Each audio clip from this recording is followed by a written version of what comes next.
आश्रम। मस्तराम बाबा की जय, मस्तराम बाबा की जय। पीपली नामक गांव के सब लोग सिर्फ यही नारा लगा रहे थे। दूर दूर से लोग आ रहे थे और मस्तराम बाबा के आश्रम जा रहे थे। ये सब देखकर सोनिया अपनी पड़ोसन विमला से कहती है, दीदी आप सब लोग कहाँ जा रहे हो? अरे तुझे नहीं पता, हमारे गांव के आश्रम में बहुत प्रसिद्ध और तपस्वी बाबा मस्तराम आए हैं। क्या बाबा मस्तराम? ये कौन से बाबा हैं जिनका नाम भी इतना अतरंगी है? हाँ तो मादरचोद उसको जाके बोलना, मुझे क्या बोल रहा है? सिर्फ नाम ही नहीं, उनके काम भी अतरंगी हैं। हमारे गांव की सभी गरीब बच्चियों को उन्होंने नौकरी दिलवाई है अपने आश्रम में, और जिन औरतों के बच्चे नहीं होते थे, बाबा की कृपा से सबके आज बच्चे हैं। अच्छा, इतने चमत्कारी बाबा हैं। तो चलो दीदी, मैं भी आपके साथ चलती हूँ। फिर सोनिया विमला और गांव वालों के साथ आश्रम पहुँच जाती है। वहाँ जाकर सोनिया देखती है कि बाबा मस्तराम ध्यान में लीन थे। उनकी बड़ी बड़ी दाढ़ी, रुद्राक्ष की माला गले में। ये दृश्य देखकर सोनिया भी बाबा की शरण में आ जाती है। फिर बाबा अपनी आंखें बंद करते हुए ही बोलते हैं, बेटी सोनिया, तुम अपनी बेटी के भविष्य के बारे में चिंता मत करो, सब अच्छा होगा। बस उसे हमारे पास लेकर आना, हम उसे भी आशीर्वाद दे देंगे। गांडू किसी एक का तो हो रे भोसड़ी के, किसी एक का तो हो। गांडू किसी एक का तो हो रे भोसड़ी के, किसी एक का तो हो। बाबा आपको कैसे पता मेरा नाम? और मैंने आपको अपनी समस्या बताई भी नहीं और आपने उसे दूर भी कर दिया। आपकी जय हो बाबा।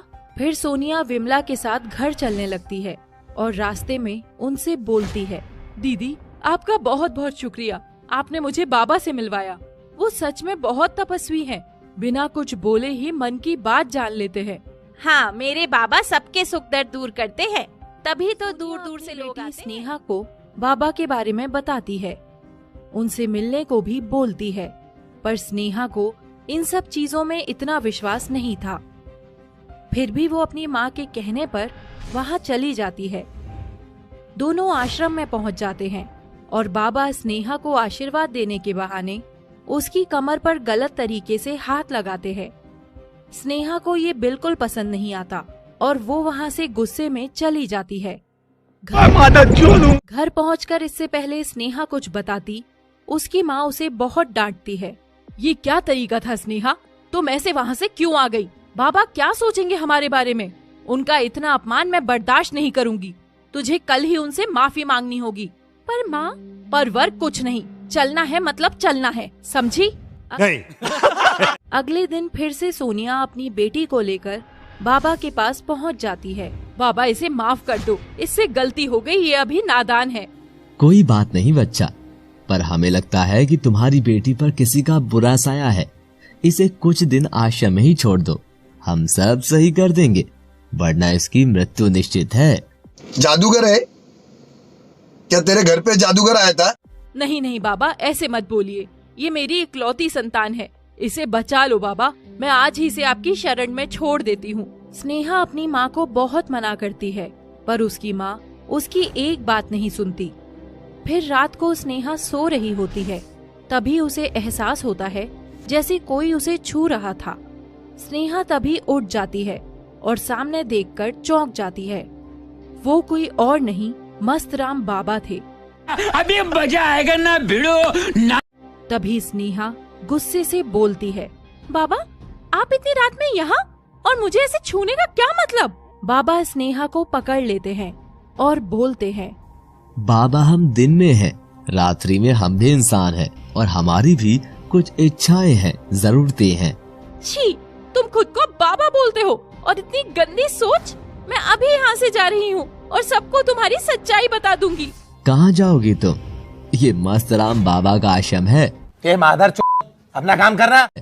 यहाँ इंसान आता तो अपनी मर्जी से है, पर जाता सिर्फ और सिर्फ हमारी मर्जी से है। फिर बाबा एक तकिए से स्नेहा का मुंह दबा देते हैं और अपने भक्तों के अटूट विश्वास और सोनिया की श्रद्धा का मजाक बना देते हैं। एक हैवान की तरह अपनी बेटी की उम्र की लड़की के साथ अपनी हवस मिटाता है। फिर रुको जरा, सब्र करो। वहाँ से चला जाता है। स्नेहा बहुत रोती है, अगली सुबह स्नेहा की माँ उससे मिलने आती है, पर बाबा का सबसे खास चेला उससे बोलता है, मस्तराम बाबा की जय हो। भाई साहब, मुझे मेरी बेटी स्नेहा से मिलना है। अच्छा, आप उस प्यारी बच्ची की माँ हो, पर वो तो पास के गांव में गरीबों की सेवा के लिए गई है। बहुत ही समझदार है आपकी बच्ची। जब से आई है बाबा की तो परम भक्ति बन गई है। आश्रम से चली जाती है और उधर अब रोज स्नेहा को बाबा की हैवानियत झेलनी पड़ रही थी। तभी आश्रम में एक अनोखी नाम की लड़की आती है जो बहुत सुंदर थी। जब बाबा ध्यान में अकेले थे तो अनोखी उनसे मिलने आती है। बाबा, आप बहुत अच्छे हैं, मैं आपकी परम शिष्य बनना चाहती हूँ। अभी मजा आएगा ना भिड़ो ना। क्यों नहीं बच्चा, तुम बन सकती हो। फिर अनोखी बाबा के करीब आने की कोशिश करती है, पर बाबा को कुछ समझ नहीं आता कि इतनी सुंदर लड़की खुद ही उनके पास क्यों आ रही थी। फिर बाबा उससे बोलते हैं, ये क्या कर रही हो तुम बच्चा?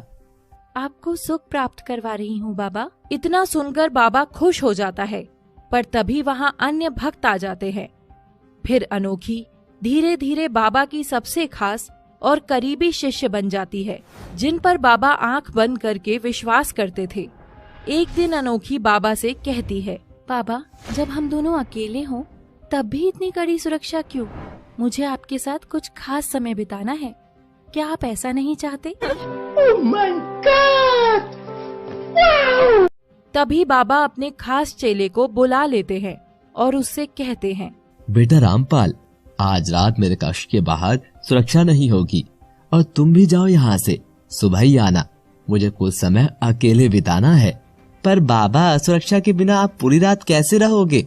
आपको खतरा हो सकता है। अपना काम करना। मुझे कोई खतरा नहीं है और तुम जाओ यहाँ से, ये मेरा हुक्म है। फिर बाबा के सब चेले और सुरक्षा कर्मी चले जाते हैं, सिर्फ बाबा और अनोखी रह जाते हैं। जैसा तुम चाहती थी मेरी जान, अब सिर्फ हम दोनों हैं। अब बाबा को अपना जादू दिखाओ। अनोखी बाबा के करीब जाती है और बाबा अपनी आंखें बंद कर लेते हैं।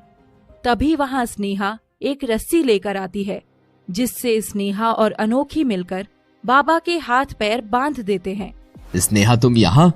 और ये सब क्या है? मुझे रुको जरा, सब्र करो। क्यों बांधा है? अभी मैं अपने चेलों को बुलाता हूँ। बुला ढूंगी बाबा, किसको बुलाएगा? कोई नहीं सुनेगा तेरी आज, जैसे किसी ने मेरी नहीं सुनी थी। मुझे माफ कर दो बेटी, अब मैं कुछ नहीं करूँगा। तू अब सच में कुछ गलत नहीं करेगा, क्योंकि तू कुछ कहने के लिए जिंदा ही नहीं होगा। फिर अनोखी बाबा की जायदाद के पेपर लाती है और बाबा से साइन करवा ले।